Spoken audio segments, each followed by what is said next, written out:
Ferrari and Charles Leclerc have dominated the opening two practice sessions of the Imola Grand Prix weekend, and this is all thanks to their SF-24's major EVO package which they've bought for this particular race.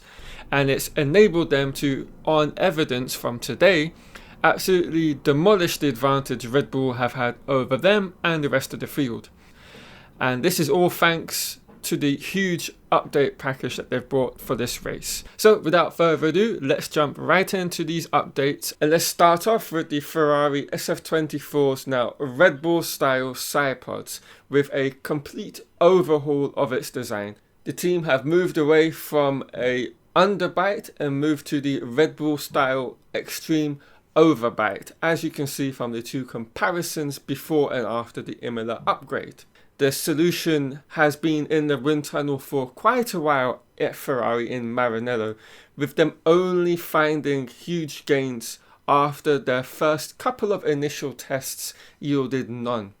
Initially, the team wanted to go more with an Aston Martin style extreme undercut, much more in the vein of what you've seen on this year's AMR24 or late in the season with the RB19 from last year.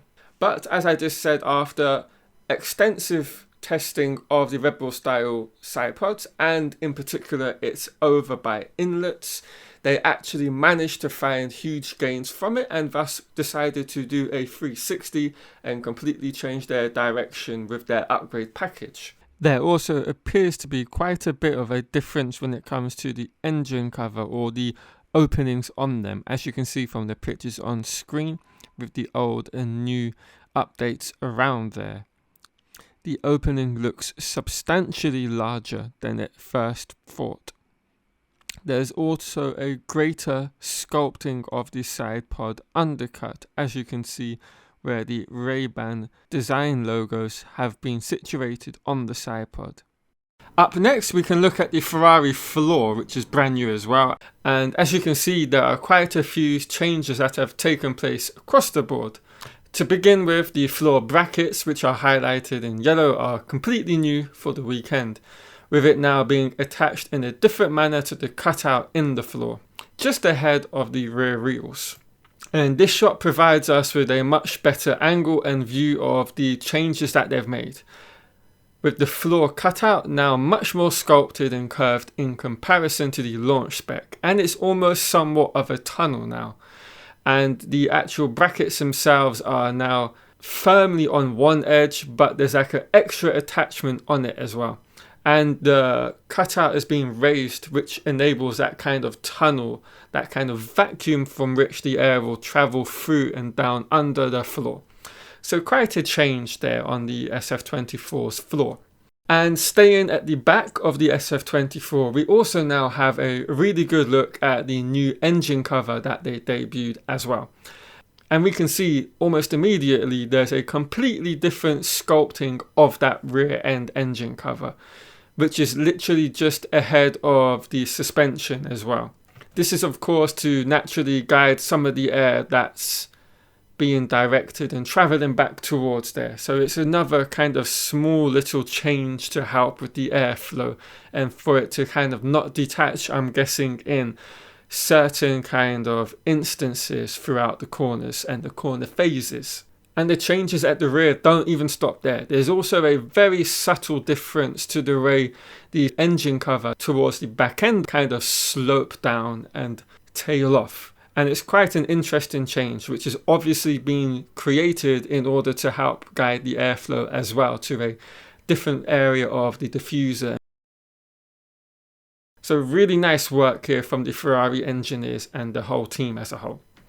Now something further forward, which we've already seen and covered on the channel, but we now have much better detailed photos of that, is the winglet just around the halo on either side of it. And as we can see, they've kind of gone away from their initial design, which is all about kind of helping with their S-duct, and they've kind of now absolutely got rid of that.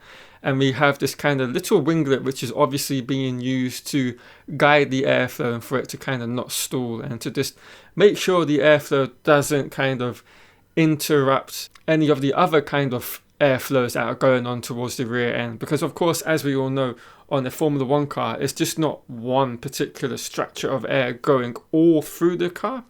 There's many of them, because obviously we have the outwash from the front wing, which they're generating to a very small degree.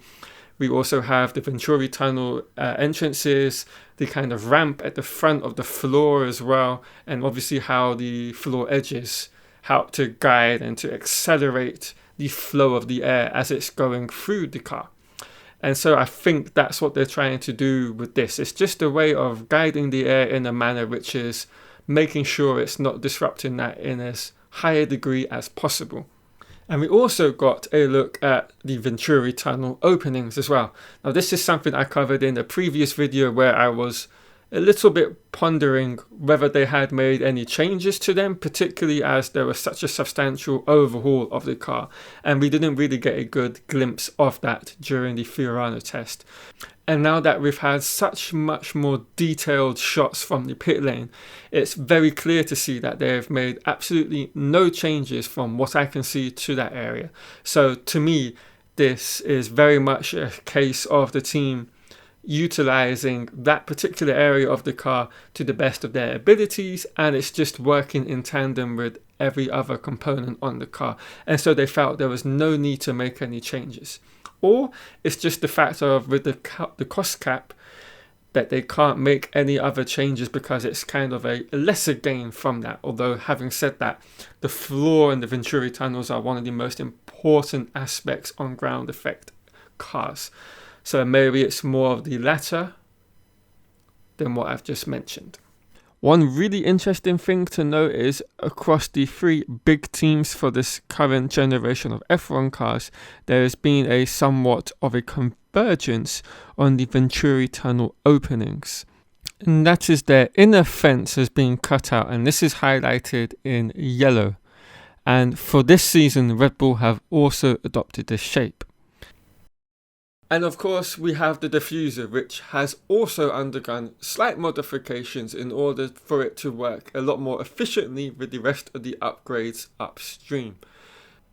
They've updated the channel profile and outboard diffuser expansion, which has been optimized and offers a load increase in return. Now, from the images I've seen, I can't see any visible changes, but of course, if the team states it, they are there. But looking from previous races to this race, the changes look very minimal to the eye. But yeah, it's a huge upgrade package, and it's one that's very impressive, which has seen changes literally throughout the entirety of the car, all trying to work harmoniously with each other to make sure that it increases the load, the downforce points, and everything else that they wish to accomplish with it. And it's just a very impressive overall upgrade package, which I'm hoping brings them right to the front of the pack. And now, having seen Red Bull's upgrades, which are nowhere near on the same scale as Ferrari, let alone Aston Martin, who have got an absolutely mega update package for this weekend as well. And so I would not be surprised to see Ferrari out in front, followed closely by Red Bull and McLaren, and then maybe we see Aston Martin, at least in qualifying, be extremely close as well, because we've seen throughout the first couple of races this year, they've got a very competitive car in qualifying trim. So it's going to be a very interesting weekend to see what happens, what unfolds throughout all the practice sessions, and to see if we can see any trends where each of the cars have their strengths on the track and where they have their slight weaknesses. And it's going to be an interesting playoff between these sorts of variables that we will see. Right, thank you all for watching the video. If you've liked it, leave a thumbs up on the video, comment anything you wish to, and I will catch you all in another Formula One video.